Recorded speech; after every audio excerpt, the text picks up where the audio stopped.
আওয়ামী লীগের প্রতিষ্ঠা বার্ষিকী আজ, আরো দায়িত্বশীল ভূমিকায় দেখতে চান গবেষকরা।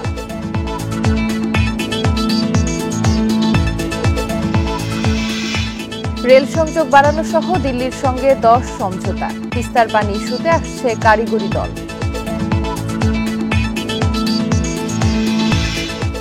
বান্দরবান কক্সবাজারে প্রাথমিক বিদ্যালয়ে আগামী মাসে চালু হচ্ছে মিড ডে মিল।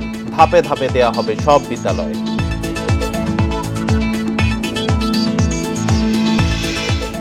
গাজায় ইসরায়েলি বাহিনীর হামলায় অন্তত 42 জন নিহত, আহত আরও বেশ কয়েকজন।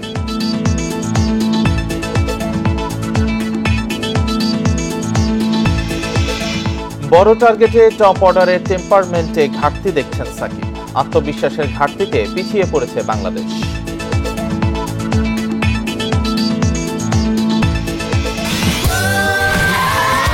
Saudi Extreme.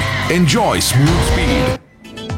স্বাগত ইন্ডিপেন্ডেন্ট সংবাদে, আপনাদের সাথে আছি আমি রাকিব আহমেদ এবং আমি জান্নাতুল ফেরদৌস রুবা। এতক্ষণ শিরোনাম জানাচ্ছিলাম, এবার বিস্তারিত। ধানমন্ডি 32 নম্বরে আওয়ামী লীগের 75তম প্রতিষ্ঠাবার্ষিকী উপলক্ষে বঙ্গবন্ধু শেখ মুজিবুর রহমানের প্রতিকৃতিতে শ্রদ্ধা নিবেদন করছেন প্রধানমন্ত্রী শেখ হাসিনা। আমরা সরাসরি চলে যাচ্ছি সেখানে।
দেখতে পাচ্ছেন প্রধানমন্ত্রী শেখ হাসিনা বঙ্গবন্ধুর প্রতিকৃতিতে শ্রদ্ধা নিবেদন করেছেন।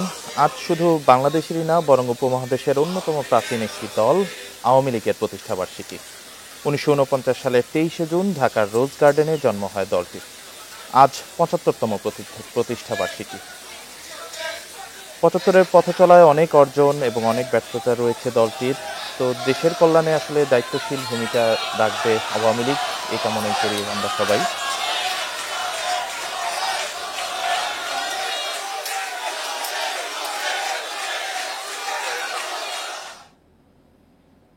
ধানমন্ডির 32 নম্বরে আওয়ামী লীগের 75তম প্রতিষ্ঠাবার্ষিকী উপলক্ষে বঙ্গবন্ধুর প্রতিকৃতিতে শ্রদ্ধা নিবেদন করছিলেন প্রধানমন্ত্রী শেখ হাসিনা। সরাসরি যুক্ত ছিলাম সেখানে। পরবর্তী সংবাদে চলে যাচ্ছি। আজ উপমহাদেশের অন্যতম প্রাচীন দল আওয়ামী লীগের প্রতিষ্ঠাবার্ষিকী। বাংলা ভাষা ও সংস্কৃতি ভিত্তিক অসাম্প্রদায়িক স্বাধীন রাষ্ট্র প্রতিষ্ঠার আকাঙ্ক্ষায় 1949 সালের 23শে জুন ঢাকার রোজ গার্ডেনে জন্ম হয় দলটির। ৭৫ বছরের পথ চলায় অনেক অর্জন ও কিছু ব্যর্থতায় এগিয়ে চলা দলটিকে দেশের কল্যাণে আরও দায়িত্বশীল ভূমিকা রাখার তাগিদ রাষ্ট্রবিজ্ঞান গবেষকদের। পাকিস্তান প্রতিষ্ঠার পর মুসলিম লীগের প্রগতিশীল অংশের বুঝতে সময় লাগেনি নতুন রাষ্ট্রে পূর্ব বাংলার মানুষ নিগৃহীতই থাকবে। কাজেই পূর্ব বাংলার অধিকার নিশ্চিতে নতুন দল গঠনের অনিবার্যতার মুখোমুখি হন পূর্ব বাংলার নেতারা। আমাদের এই তল্লাটে যারা ছিলেন, বিশেষ করে যাদেরকে আমরা বলছি বাঙালি, ভাষা এবং সংস্কৃতি ভিত্তিক মনস্কতায় যারা নিজেদেরকে তৈরি করেছিলেন, তাদের কিন্তু একটা আলাদা রাষ্ট্র তৈরি করবার প্রবণতা লম্বা সময় থেকে ছিল। সেটা একটা সময় হতে পারতো। 40-এর লাহোর প্রস্তাবের পরে আপনি খেয়াল করেছেন এখানে কিন্তু আপনার অখণ্ড বাংলা আন্দোলন একটা কিন্তু হয়েছিল, কিন্তু পরবর্তীতে যা হোক আমাদের এখানকার মানুষের মধ্যে দ্বিধাবিভক্তি থাকবার কারণে সেটা বেশি দূর এগোয়নি। মুসলিম লীগ দিয়ে পাকিস্তান হয়ে গেছে, কিন্তু হচ্ছে না। তো যে কারণে পরবর্তীতে আপনার মুসলিম লীগের প্রগতিশীল ধারার নেতারা মনে করলেন যে আমাদের একটা আলাদা দল তৈরি করার দরকার আছে। জন্মের পর থেকে স্বাধিকার প্রতিষ্ঠার সংগ্রামের সঙ্গে সমান্তরালভাবে বাংলার আশা-আকাঙ্ক্ষার প্রতীক হিসেবে আওয়ামী লীগ বিকশিত হয় বলে মনে করেন রাষ্ট্রবিজ্ঞান গবেষক ও রাজনীতিবিদরা। আওয়ামী লীগের সাফল্য ব্যর্থতার মূল্যায়ন করতে গিয়ে তারা স্মরণ করেন ভাষা আন্দোলন, 54-র যুক্তফ্রন্ট নির্বাচন, 62-র শিক্ষা আন্দোলন, 66-র 6 দফা, 69-এর গণ অভ্যুত্থান, 70-এর নির্বাচন, 7ই মার্চের ভাষণ এবং মুক্তিযুদ্ধ ও স্বাধীনতার প্রতিটি পর্ব। দীর্ঘ পথ চলায় গৌরবের অনেক অর্জনের পাশাপাশি ব্যর্থতাগুলো আমলে নিয়ে পর্যালোচনার তাগিদ দেন গবেষক ও রাজনীতিবিদরা। আওয়ামী লীগের অভ্যন্তরে গণতন্ত্র আছে, তবে একটা কথা আমি আপনাকে বলবো, যেটা আমাদের এই সকল দেশের জন্য, পার্টিকুলারলি বাংলাদেশের জন্য, গণতন্ত্রের কথা মুখে আমরা যাই বলি না কেন, ব্যক্তি জীবন থেকে শুরু করে রাষ্ট্রীয় এবং সমাজ জীবনে গণতন্ত্রের যে চর্চা, সেই দুর্বলতা জাতি হিসেবে আমাদের মধ্যে রয়ে গেছে। আওয়ামী লীগ তার বাইরে না।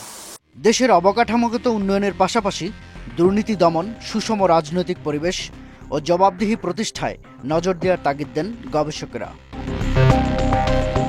শাহাদাত স্বপন, ইন্ডিপেন্ডেন্ট নিউজ, ঢাকা। ভারতের নয়াদিল্লিতে হাসিনা মোদি শীর্ষ বৈঠকে রেল সংযোগ বাড়ানো সহ সই হয়েছে 10টি সমঝোতা স্মারক। শনিবার যৌথ ব্রিফিংয়ে ভারতের প্রধানমন্ত্রী নরেন্দ্র মোদি জানান, তিস্তার পানি সংরক্ষণ বন্টনে শিগগিরই বাংলাদেশে আসছে কারিগরি দল। আর দুই দেশের নতুন সরকার উন্নয়ন ও বন্ধুত্বের পথে নবযাত্রা সূচনা করেছে বলে জানান প্রধানমন্ত্রী শেখ হাসিনা। ভারত সফরের দ্বিতীয় দিনে নয়াদিল্লির হায়দ্রাবাদ হাউসে প্রধানমন্ত্রীকে স্বাগত জানান ভারতের প্রধানমন্ত্রী নরেন্দ্র মোদি। এরপর শুরু হয় একান্ত বৈঠক। পরে দুই প্রধানমন্ত্রীর নেতৃত্বে শুরু হয় দ্বিপাক্ষিক বৈঠক। এতে দুই দেশের মধ্যে রেল যোগাযোগ বাড়ানো, ব্লু ইকোনমি, স্বাস্থ্যসেবা, আইসিটি সহ 10 বিষয়ে সই হয় সমঝোতা স্মারক।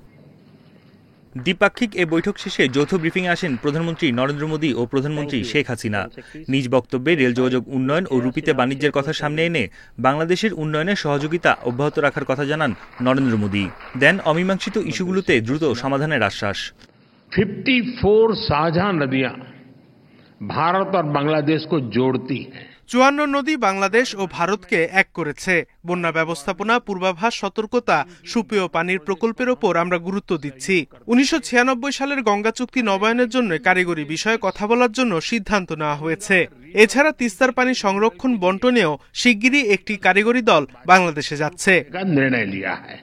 ব্রিফিংয়ে আবারও প্রধানমন্ত্রী নির্বাচিত হয়ে সরকার গঠন করায় নরেন্দ্র মোদীকে অভিনন্দন জানান প্রধানমন্ত্রী শেখ হাসিনা। দুদেশের বন্ধুত্বের কথা তুলে ধরে বলেন, দৃঢ় এই সম্পর্কের কারণে হচ্ছে প্রভূত উন্নয়ন। আমাদের শুধু বন্ধুত্ব দৃঢ় হয়নি, আর্থসামাজিক উন্নয়নেও যে সহযোগিতা একে অপরের সঙ্গে আমাদের হয়েছে, সেটাও আমি মনে করি যে ভারতের মতো বিশাল দেশ, বিরাট অর্থনীতির দেশ, তাদের সহযোগিতা পাওয়াটা এটা আমাদের জন্য অত্যন্ত গুরুত্বপূর্ণ এবং এই বন্ধুত্বপূর্ণ সম্পর্কের জন্যই আজকে আমরা অনেক উন্নতি করতে সক্ষম হয়েছি। এ সময় ভারতের প্রধানমন্ত্রী নরেন্দ্র মোদীকে বাংলাদেশ সফরের আমন্ত্রণ জানান প্রধানমন্ত্রী শেখ হাসিনা। বন ইবনে কামাল, ইন্ডিপেন্ডেন্ট নিউজ, ঢাকা। প্রধানমন্ত্রীর 2 দিনের ভারত সফরে দুই দেশের মধ্যে 10টি সমঝোতার স্মারক সই হয়েছে। এর মধ্যে অন্যতম ভারত প্রশান্ত মহাসাগরীয় সমুদ্র অঞ্চলে দ্বিপাক্ষিক সহযোগিতা। এসব সমঝোতা ভবিষ্যতে ঢাকা দিল্লি মৈত্রী আরও নিবিড় করবে বলে মত কূটনৈতিক বিশ্লেষকদের। দিল্লির হায়দরাবাদে দ্বিপাক্ষিক বৈঠক শেষে যৌথ সংবাদ সম্মেলন করেন প্রধানমন্ত্রী শেখ হাসিনা ও ভারতের প্রধানমন্ত্রী নরেন্দ্র মোদি। তাদের উপস্থিতিতে বিনিময় হয় 10টি চুক্তি ও সমঝোতা স্মারকের দলিল। এর মধ্যে 7টি নতুন এবং 3টি নবায়ন করা হয়েছে। নতুন সমঝোতার মধ্যে অন্যতম ভারত প্রশান্ত মহাসাগরীয় সমুদ্রাঞ্চলে দ্বিপাক্ষিক সহযোগিতা চুক্তি। এই সহযোগিতার মাধ্যমে দুই দেশ নীল অর্থনীতির পথে একসাথে চলবে বলে আশা প্রকাশ করেন মোদি। দুই সরকার প্রধান জানান, একটি সার্বিক অর্থনৈতিক অংশীদারিত্ব চুক্তির বিষয়ে আলোচনা শুরু করতে সম্মত হয়েছে ভারত এবং বাংলাদেশ। অর্থনৈতিক ও বাণিজ্যিক সহযোগিতা ছাড়াও দুই দেশের রেল মন্ত্রণালয়ের মধ্যে সংযোগ বিষয়ক সমঝোতা হয়। তথ্য প্রযুক্তি, মহাকাশ গবেষণা এবং পরমাণু গবেষণার ক্ষেত্রে দ্বিপাক্ষিক সহযোগিতার বিষয়েও একমত হয় ঢাকা দিল্লি। টেকসই ভবিষ্যৎ নিশ্চিত করতে ডিজিটাল এবং সবুজ অংশীদারিত্বের জন্য যৌথ দৃষ্টিভঙ্গিতেও সম্মত হয়েছে দুই দেশ। Nusrat Sherin, independent news. Rohingya ইস্যুতে চীন সফরে প্রধানমন্ত্রী শেখ হাসিনা আলোচনা করবেন বলে জানান পররাষ্ট্রমন্ত্রী হাসান মাহমুদ। শনিবার দিল্লিতে ব্রিফিংয়ে একথা বলেন তিনি। মন্ত্রী আরও জানান, ভারত সফরে সীমান্ত নিরাপদ নিশ্চিত করার পাশাপাশি মেডিকেল ভিসা নিয়ে আলোচনা হয়েছে। মায়ানমার থেকে ডিসপ্লেসড পিপল, প্রায় 12 লক্ষ ডিসপ্লেসড পিপল বাংলাদেশে আশ্রয় গ্রহণ করেছে। তাদেরকে ফেরত পাঠানোর ব্যাপারে আমরা ভারতবর্ষের সহযোগিতা বরাবরই চেয়ে এসেছি। আজকেও সেই প্রসঙ্গটির অবতারণা হয়েছে। তো সে ব্যাপারে ভারতের পক্ষ থেকে বলা হয়েছে এখানে চায়নার একটা বড় রোল আছে। তো মাননীয় প্রধানমন্ত্রী বলেছেন তিনি চায়নায় যাচ্ছেন, সেখানে প্রসঙ্গটি তিনি অবতারণা করবেন। রাজনৈতিক পর্যায়ে বর্ডার কিলিং শূন্যে নিয়ে আসার জন্য আমাদের উভয় দেশ অত্যন্ত আগ্রহী। বিএনপি চেয়ারপারসন খালেদা জিয়ার শারীরিক অবস্থা সংকটাপন্ন বলে জানিয়েছেন দলটির মহাসচিব মির্জা ফখরুল ইসলাম আলমগীর। শনিবার বিকালে এভারকেয়ার হাসপাতালে মেডিকেল বোর্ডের সদস্যদের সাথে কথা বলার পর একথা জানান বিএনপি মহাসচিব। এ সময় দেশবাসীর কাছে দোয়া চান তিনি। মির্জা ফখরুল জানান, সিসিইউতে বিএনপি চেয়ারপারসনের চিকিৎসা চলছে। সেখানে চিকিৎসক, নার্স ছাড়া সবার প্রবেশে বিধিনিষেধ আরোপ করা হয়েছে। বিএনপি মহাসচিব বলেন, চিকিৎসকরা জানিয়েছেন খালেদা জিয়ার অবস্থা খুবই সংকটাপন্ন। তিনি দেশবাসীর কাছে দলের চেয়ারপারসনের সুস্থতার জন্য দোয়া চান। ৭৯ বছর বয়সী খালেদা জিয়া ডায়াবেটিস, আর্থ্রাইটিস ছাড়াও হৃদরোগ, ফুসফুস, লিভার, কিডনি সহ বিভিন্ন জটিল রোগে ভুগছেন।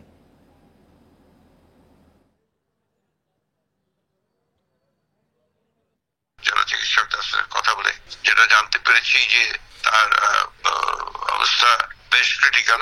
বোর্ড মিটিং করে তারা পরবর্তী যে করণীয় সেটা নির্ধারণ করবেন। জনগণের কাছে এই আহ্বান জানাতে চাই যে জনগণ তারা যেন ম্যাডামের যেন সুস্থ হন, সেজন্য যেন দোয়া করেন, আল্লাহ তাআলার কাছে সে দোয়া চান।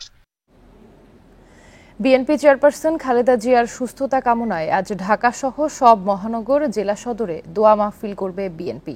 শনিবার সন্ধ্যায় নয়াপল্টনে বিএনপি কেন্দ্রীয় কার্যালয়ে সংবাদ সম্মেলনে ঘোষণা দেয় দলটি।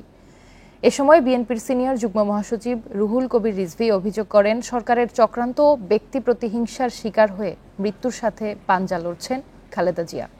তিনি বলেন, বিএনপি চেয়ারপারসনের শারীরিক অবস্থা খুবই খারাপ। গণদাবি উপেক্ষা করে তাকে উন্নত চিকিৎসার সুযোগ থেকে বঞ্চিত করছে সরকার। অবিলম্বে বিদেশে পাঠিয়ে খালেদা জিয়ার উন্নত চিকিৎসার সুযোগ দিতে সরকারের প্রতি আহ্বান জানান বিএনপির এই নেতা।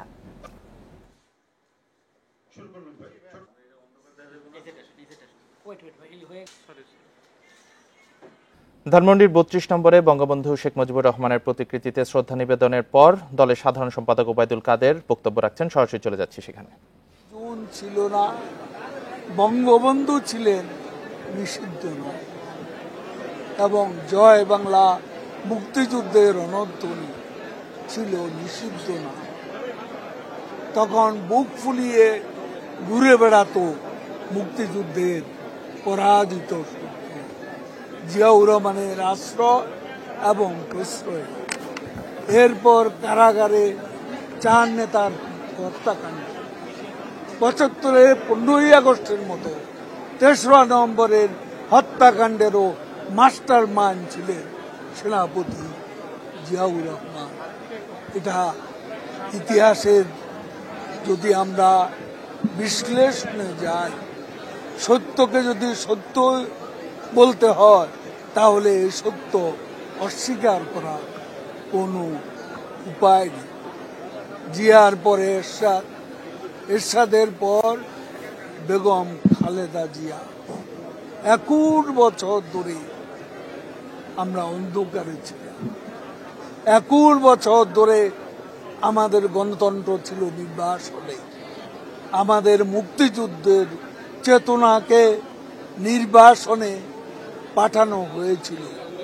বিজয় দিবস এবং স্বাধীনতা দিবসে বঙ্গবন্ধুকে বাদ দিয়ে বিজয়ের নায়ক স্বাধীনতা স্থপতিকে বাদ দিয়ে বিজয় দিবস স্বাধীনতা দিবস উদযাপন করা হতো। আজকে বঙ্গবন্ধু হত্যার 6 বছর পর বঙ্গবন্ধু কন্যা দেশরত্ন শেখ হাসিনা স্বদেশ প্রত্যাবর্তন অন্ধকারে আশার আলো বর্তিকা।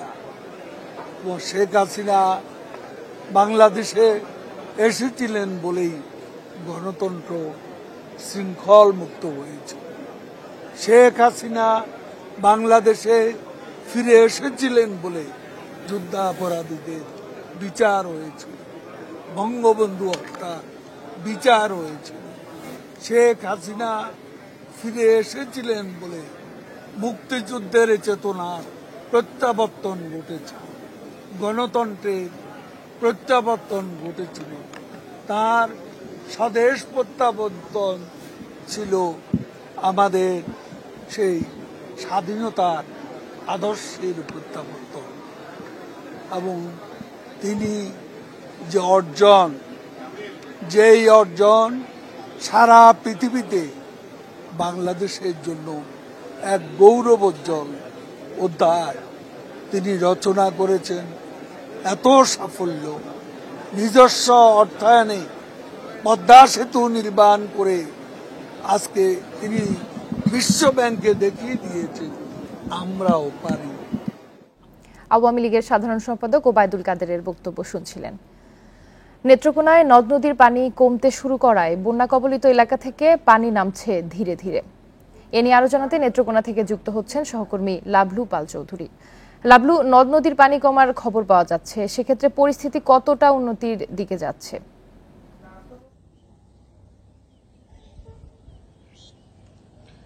গতকাল সন্ধ্যা নাগাদ কিন্তু নেত্রকোনার যে পাহাড়ি অঞ্চলের যে নদী কলমাকান্দা পয়েন্টে উবদাকালী নদী, সেই নদীর পানি কিন্তু বিপদসীমার 32 সেন্টিমিটার উপর দিয়ে বইছে।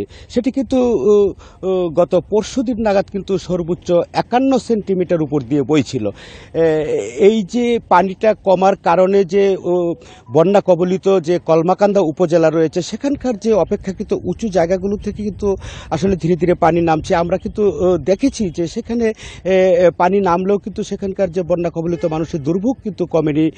যেসব বাড়িগুলো থেকে, বাড়ির আঙ্গিনা থেকে পানি নামা শুরু হয়েছে, সেসব জায়গায় কিন্তু আসলে কাদায় সয়লাভ হয়ে গেছে। মানুষ কিন্তু আসলে বেরোতে গেলে কিন্তু খুব দুর্ভোগে পড়ছেন। এবং সেখানকার যে গবাদি পশু রয়েছে সেগুলোর কিন্তু যে মাঠের এখনো কিন্তু কোনো খাবারের ঘাস নেই, যে কারণে কিন্তু আসলে গবাদি পশুর একটা তীব্র সংকট সৃষ্টি হয়েছে। শিশুর যে খাদ্য, সেটারও কিন্তু এখন একটা সংকট চলছে। এবং সবচেয়ে যে সুপেয় যে পানিরও কিন্তু একটা সেখানে সংকট চলছে। আবার যে পাহাড়ি অঞ্চলের যে উবদাকালী নদীর পানি কমার কিন্তু আসলে কমার সাথে সাথে কিন্তু সেই নদীর পানি কিন্তু যে অপেক্ষাকৃত যে ভাটি অঞ্চল যে নেত্রকোনার যে রয়েছে হাওর অঞ্চল, সেই হাওর অঞ্চলের যে প্রধান নদী ধনু নদীতে গিয়ে কিন্তু সেটা হাওরে গিয়ে পড়ছে। সে কারণে কিন্তু যে মোহনগঞ্জ, খালিয়াজুরি এবং মদন নিয়ে যে হাওর অঞ্চল রয়েছে, সেখানে কিন্তু আসলে নতুন নতুন করে কিছু কিছু জায়গা কিন্তু আসলে প্লাবিত হয়েছে। যেমন মদনের কিন্তু 30 থেকে 35টি গ্রাম প্লাবিত হয়েছে। সেখানকার যে সরকারি যে আশ্রয়ন প্রকল্প আছে, সেই আশ্রয়ন প্রকল্পেরও কিন্তু বিভিন্ন প্রকল্প যে রয়েছে, সেখানকার যে 1-2টি প্রকল্পের কিন্তু আসলে পুরো এলাকাটাই কিন্তু আসলে পানিতে সয়লাভ হয়ে গেছে। সেখানকার বাসিন্দারা কিন্তু সেখান থেকে সরে আসতে হয়েছে। এরকম একটি অবস্থা কিন্তু আসলে দুর্ভোগের মধ্যে দিয়ে সেখানে চলছে। তো প্রশাসনের কর্মকর্তারা বলছিলেন যে তারা ক্রমান্বয়ে যেহেতু উন্নতি হচ্ছে তারা কিন্তু সেদিকে তারা নজর রাখছেন এবং তারা যে ত্রাণ তৎপরতা সেটি তারা অব্যাহত রাখছেন। আরেকটি বিষয় যে বন্যা আমরা কিন্তু আগেও দেখেছি যে সেখানে কিন্তু আসলে যখন পানি কমে আসে তখন কিন্তু রোগবালাই দেখা দেয়। সেক্ষেত্রে যে জেলা স্বাস্থ্য বিভাগ রয়েছে তাদের সাথে কথা বলেছি, তারা কিন্তু আসলে স্বাস্থ্য যে টিম সেটি কিন্তু তারা আসলে গঠন করছে। নেত্রকোনা থেকে বন্যা পরিস্থিতির খবর জানাচ্ছিলেন সহকর্মী লাভলু পাল চৌধুরী। সুনামগঞ্জের বিভিন্ন এলাকা থেকে পানি নামতে শুরু করলেও ক্ষতিগ্রস্ত ঘরবাড়িতে ফিরতে পারছেন না অনেকে। এছাড়া পর্যাপ্ত সহায়তার অভাবে খাদ্য সংকটের কথা বলছেন দুর্গতরা। এদিকে মৌলভীবাজারের হাকালুকি হাওরের পানি বেড়ে নতুন নতুন এলাকা প্লাবিত হচ্ছে। এখন পর্যন্ত জেলায় পানিবন্দী 4 লাখের বেশি মানুষ। সুনামগঞ্জের 11 উপজেলার 1300-র বেশি গ্রাম প্লাবিত হয়েছে বন্যায়। এর মধ্যে বিভিন্ন গ্রাম থেকে পানি নামতে শুরু করলেও বাড়িঘর ক্ষতিগ্রস্ত হওয়ায় ফিরতে পারছেন না অনেকেই। খাদ্য ও সুপেয় পানির সংকট উঠেছে চরমে। জেলার 706 আশ্রয় কেন্দ্রে এখনও অবস্থান করছেন 22,500-এর বেশি মানুষ। এদিকে শহরের বেশিরভাগ এলাকার পানি কমলেও পুরোপুরি নেমে যায়নি এখনো। 5 দিন ধরে মনে হলো গরু বাড়ি যাওয়ার কোনো কুদরত নাই। বাচ্চা কাচ্চা লইয়া এখন মতো চিরামুড়ি খাইতাছি, কি করবো, কোনো সাহায্য খেয়েই দেয় না। মনুয়া ধলই নদীর পানি বিপদসীমার নিচে থাকলেও বাড়ছে কুশিয়ারার পানি। এর জেরে মৌলভীবাজারের হাকালুকি হাওরে পানি বেড়ে নতুন নতুন এলাকা প্লাবিত হচ্ছে। জেলার শতাধিক আশ্রয় কেন্দ্রে আছেন অন্তত 12,000 মানুষ। কেউ কেউ স্কুলও গেছে, কেউ কেউ ইষ্টি কুটুম বাড়ি উজানে তাকাইতে গেছে। ও ধরনের সব মুড়ি চিরা ওগুলা সামান্য দিছিলাম, আর কোনো সাহায্য সহযোগিতা নাই। খেয়ে দেখতো গরিব এলাকার উপরে কেউ তো খেয়াল নজর করে না। নেত্রকোনার বন্যা পরিস্থিতির অবনতি না হলেও 6 উপজেলার 120 গ্রামের 30,000 মানুষ এখনও পানিবন্দী। দেখা দিয়েছে খাদ্য সংকট। আয় না থাকায় বিপাকে খেটে খাওয়া মানুষ। দুর্ভোগ বেড়েছে গবাদি পশু নিয়েও।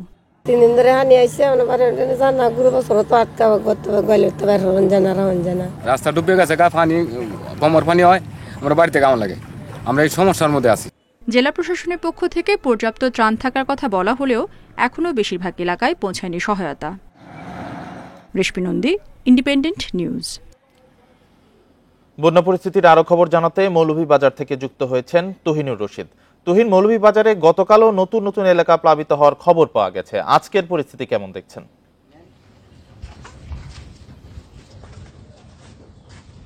দেখুন, মৌলভীবাজার আসলে মনু এবং ধলই নদীর পানি সেটি বিপদসীমার নিচ দিয়ে প্রবাহিত হচ্ছে। তবে যে বিষয়টি হচ্ছে এখানে কুশিয়ারা নদীর পানি কিন্তু বিপদসীমার উপর দিয়ে প্রবাহিত হচ্ছে এবং এই নদীর পানি কিন্তু খুব ধীর গতিতে নামছে, যার ফলে এই নদীর পাশের যে হাকালুকি হাওর অধ্যুষিত যে সব উপজেলা, বিশেষ করে কুলাউড়া, জুড়ি এবং বড়লেখা, এই 3 উপজেলায় কিন্তু বন্যা অবস্থা অপরিবর্তিতই আছে এবং এখানে মানুষজন বেশ ভোগান্তিতে পড়েছেন।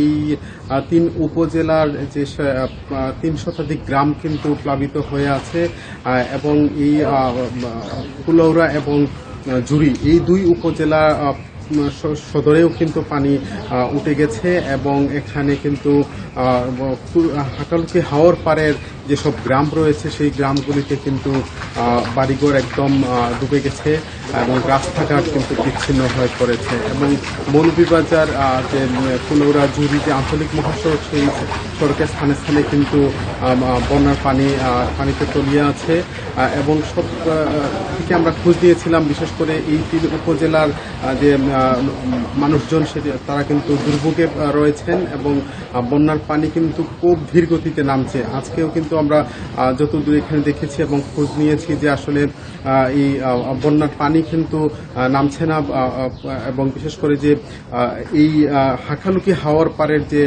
পানি সেটি কিন্তু নামা নির্ভর করে কুশিয়ারা নদীর উপর এবং কুশিয়ারা নদীর পানি যেহেতু অনেকটা বিপদসীমার উপর দিয়ে প্রবাহিত হচ্ছে, যার ফলে কিন্তু এই দুর্ভোগটা লেগে আছে এবং এখানকার স্থানীয়দের সাথে আমরা কথা বলেছি এবং তারা যেটি বলছেন যে আসলে এই বন্যার আসলে স্থায়িত্বটা কিন্তু দীর্ঘমেয়াদী হবে, কারণ কুশিয়ারা পানি না নামলে কিন্তু এই অঞ্চলের পানি নামবে না। তবে অন্যদিকে যে মৌলভীবাজার সদর এবং রাজনগর এই দুই উপজেলায় কিন্তু রাজনগরে কিছুটা জায়গায় এখনো জলাবদ্ধতা আছে, পাশাপাশি সদরের অনেক জায়গায় কিন্তু পানি নেমে এসেছে। তো আসলে সব মিলিয়ে আমরা যতদূর নিয়েছি মৌলভীবাজারে 49টি ইউনিয়নে কিন্তু এই বন্যার পানি প্রবেশ করেছে এবং ইতিমধ্যে কিন্তু এই সব অঞ্চলে কিন্তু যে খাদ্য সংকট সেটি দেখা দিয়েছে এবং মানুষের দুর্ভোগটা কিন্তু বেড়েই চলেছে।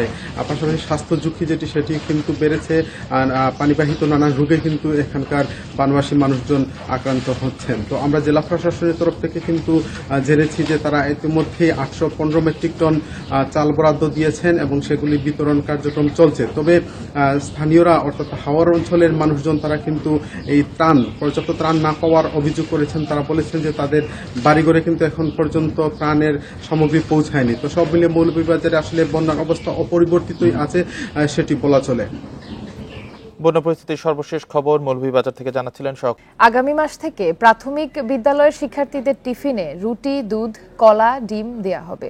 বান্দরবান ও কক্সবাজার জেলার বিদ্যালয় দিয়ে এই কর্মসূচি শুরু হচ্ছে। এরপর ধাপে ধাপে সব বিদ্যালয়ে দেয়া হবে। শিক্ষা গবেষকেরা বলছেন, এই প্রকল্প চালু হলে শিক্ষার্থীদের বিদ্যালয়ে আসার আগ্রহ বাড়বে। দেশের অনেক শিশুই খালি পেটে সরকারি প্রাথমিক বিদ্যালয়ে যায়। অনেক পরিবারেরই টিফিন দেওয়ার সামর্থ্য নেই। 2010 সাল থেকে 2022 পর্যন্ত বিদ্যালয়ে শিক্ষার্থীদের বিস্কুট দেয়া হতো, কিন্তু গত 2 বছরের বেশি সময় ধরে এই কর্মসূচি বন্ধ আছে।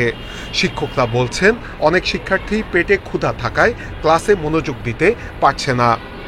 দরিদ্রপীড়িত শিক্ষার্থীদের অনেক অসুবিধা হচ্ছে, তাই অতি সত্বর কর্তৃপক্ষের নিকট স্কুল ফিডিংয়ের ব্যবস্থা নেয়ার জন্য আমরা জোর অনুরোধ করছি। এ অবস্থায় প্রাথমিক ও গণশিক্ষা মন্ত্রণালয় বলছে 150টি উপজেলার 37 লাখ শিক্ষার্থীকে দুপুরে খাবার দেওয়ার সিদ্ধান্ত নেওয়া হয়েছে। তারই অংশ হিসেবে আগামী মাসেই চালু হচ্ছে কক্সবাজার ও বান্দরবান জেলার 1095টি স্কুলে। এরপর ধাপে ধাপে সব উপজেলায় এই খাবার দেয়া হবে। এই প্রকল্পে 1151 কোটি টাকা বরাদ্দ দেয়া হচ্ছে।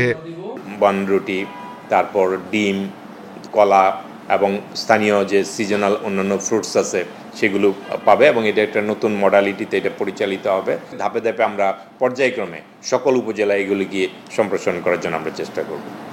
শিক্ষা গবেষকরা বলছেন, মিড ডে মিল আবার চালু করা জরুরি, কারণ অনেক স্কুলেই শিক্ষার্থী উপস্থিতি কম।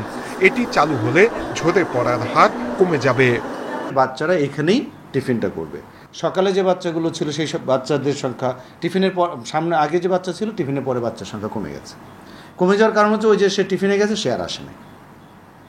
এই জায়গাটাও মিনিমাইজ করা যাবে। দেশে 65,000 প্রাথমিক বিদ্যালয়ে 1.5 কোটির মতো শিক্ষার্থী পড়াশোনা করে। নূরে আলম, ইন্ডিপেন্ডেন্ট নিউজ, ঢাকা। উদ্বাস্তু হিসেবে শরণার্থী শিবিরে বসবাসকারী কক্সবাজারের রোহিঙ্গারা এবার অন্তত 30,000 পশু কোরবানি দিয়েছে। বেশিরভাগ কোরবানি হয়েছে 1 লাখ টাকা থেকে 2.5 লাখ টাকায় পশু দিয়ে। প্রবাসী রোহিঙ্গাদের পাঠানো কিংবা অপহরণ অথবা ইয়াবা কারবারের টাকার আয় থেকেই বেশিরভাগ কোরবানি হয়েছে বলে জানান প্রশাসনের কর্মকর্তারা। কক্সবাজারের উখিয়া ও টেকনাফের 34টি ক্যাম্পে 12 লাখের বেশি রোহিঙ্গার বাস। 2017 সালে বাংলাদেশে আসার পর থেকে প্রতিবারই রোহিঙ্গা ক্যাম্পে কোরবানি হচ্ছিল মূলত আন্তর্জাতিক নানা সংস্থার অনুদানে, যা আস্তে আস্তে কমতে থাকে। এবারও সরকারি বেসরকারি অনুদানের 6,000 গরু ছাগল শিবিরে দেওয়া হয় কোরবানির জন্য। বাকি 24,000-এর মতো গরু ছাগল ও মহিষের কোরবানি হয় ব্যক্তি টাকায় কেনা পশুতে। আমার এক ছেলে বিদেশে আছে, সে কিছু টাকা দিয়েছে যা দিয়ে কুরবানি করছি। গত বছরও কুরবানি দিয়েছি। মিয়ানমারে প্রতি বছর একটি করে দিতাম, কিন্তু এখানে ভাগে কুরবানি দেই। গরু কিনেছি 1,12,000 টাকা দিয়ে। সরকারি হিসেব বলছে দান অনুদানের কোরবানির পশুর সংখ্যা প্রতি বছরই কমছে। এবার 2,636টি গরু ছাগল দেওয়া হয়েছে। 30,000 পরিবারকে দেওয়া হয় প্যাকেটজাত মাংস। চাঁদাবাজি ও ইয়াবা বিক্রির টাকায়ও কোরবানি হয়েছে বলে স্বীকার করেন প্রশাসনের কর্তারা। আবার চাকরি বাকরি করে এরকম আছে, আবার ডিলার ক্যারিয়ার হিসেবেও কেউ কেউ আছে, আবার অনেকে আপনার আছে এরকম যে ধরেন আমি রোহিঙ্গা ক্যাম্পে থাকি, তা আমি কোরবানি দেব, আপনারা সাহায্য করেন। স্থানীয়দের অভিযোগ, রোহিঙ্গারা জাঁকজমকপূর্ণ করলেও তাদের বেশিরভাগ মানুষ গরিব। এবারও কোরবানি দিয়েছে কম দামি পশুতে। বড় বড় যে হাড়ের মধ্যে গরু উঠে, কিন্তু তারা গলা বেগুন, কিন্তু সামনে গলায় বেগুন দেখলাম তো আর তো 30,000 টাকা, তারা 1,20,000 টাকা। ধর্মীয় মতে ঈদ ও পরের 2 দিন কোরবানি দেওয়ার বিধান থাকলেও রোহিঙ্গারা পশু জবাই করেছে ঈদের 4 দিন পরও। আলমগীর সবুজ, ইন্ডিপেন্ডেন্ট নিউজ, চট্টগ্রাম। ভোলায় 5 লাখ টন উৎপাদন ক্ষমতা সম্পন্ন সার কারখানা নির্মাণ করা হবে। জেলাটির ভেদুরিয়া, ইলিশা সহ কয়েকটি স্থানে এর সম্ভাব্যতা যাচাই করা হচ্ছে বলে জানিয়েছেন বিদ্যুৎ ও জ্বালানি প্রতিমন্ত্রী। তবে বিদেশি বিনিয়োগকে অগ্রাধিকার দিয়ে এই প্রকল্প বাস্তবায়ন করার তাগিদ অর্থনীতিবিদদের। কৃষি নির্ভর বাংলাদেশে বর্তমানে সারের চাহিদা 26 লাখ টন। তবে গ্যাসের চাপ কমে যাওয়া সহ নানা কারণে অনির্দিষ্টকালের জন্য বন্ধ থাকছে বেশিরভাগ সার কারখানাগুলো। ব্যাহত হচ্ছে সার উৎপাদন, এতে বাড়ছে সার আমদানি। তবে সংকট কাটাতে দ্বীপ জেলা ভোলায় গ্যাস ভিত্তিক সার কারখানা নির্মাণের উদ্যোগ নিয়েছে সরকার। জেলাটিতে প্রায় 1.7 ট্রিলিয়ন ঘনফুট গ্যাস মজুদ থাকায় এখানে সার কারখানা স্থাপন সম্ভব বলে জানালেন জ্বালানি ও বিদ্যুৎ প্রতিমন্ত্রী। এখানকার আবাসিক খাতে সব ধরে তারপরে আমরা দেখব যে অতিরিক্ত গ্যাস 300 MMC গ্যাস তো আমার নিতে হবে মিনিমাম। পাইপের গ্যাস নিতে গেলে তার মিনিমাম ফিজিবিলিটি হলো 300 MMC গ্যাস নিতে হবে। সো আমরা এখন পাচ্ছি 190, তো আমরা আশাবাদী আরও 100 যদি পাই। আমরা যদি মনে করি যে না আরও 300 যদি আমরা ড্রিলিং করে পাই, তাহলে আমাদের পরিকল্পনা সম্পূর্ণ হবে। বাংলাদেশ কেমিক্যাল ইন্ডাস্ট্রিজ কর্পোরেশনের কর্মকর্তারা জানিয়েছেন, ভোলায় সার কারখানা স্থাপনের ব্যাপারে সরকার কাজ করছে। আগামীতে মধ্যপ্রাচ্যের একটি দেশের সঙ্গে চুক্তি হতে পারে। অর্থনীতিবিদরাও এ ব্যাপারে বিদেশি বিনিয়োগের পক্ষে মত দিয়েছেন। বিদেশি বিনিয়োগকারীদেরকে উৎসাহিত করে তাদের মাধ্যমে যদি করানো হয়, প্রথমত হচ্ছে সুবিধা হচ্ছে আমার FDI হিসাবে ট্রিট হবে, যে সরাসরি বৈদেশিক বিনিয়োগ। একই সাথে এই ইন্ডাস্ট্রির মাধ্যমে বাংলাদেশের ক্ষেত্রে যে কৃষকদের যে খরচ, সেই ক্ষেত্রে যে সাবসিডির পরিমাণ, সেটাও কিন্তু অদূর ভবিষ্যতে কিছুটা কমে আসবে। এদিকে ভোলায় সার কারখানা স্থাপন করা গেলে দেশের বিপুল বৈদেশিক মুদ্রা সাশ্রয় হবে বলে মনে করছেন অর্থনীতিবিদরা। Amirul Islam, independent news, Dhaka. এই ছিল এখনকার সংবাদে। ইন্ডিপেন্ডেন্ট টেলিভিশনের সব খবর আরো বিস্তারিত জানতে চোখ রাখুন ফেসবুক, ইউটিউব, এক্সে। ধন্যবাদ সবাইকে।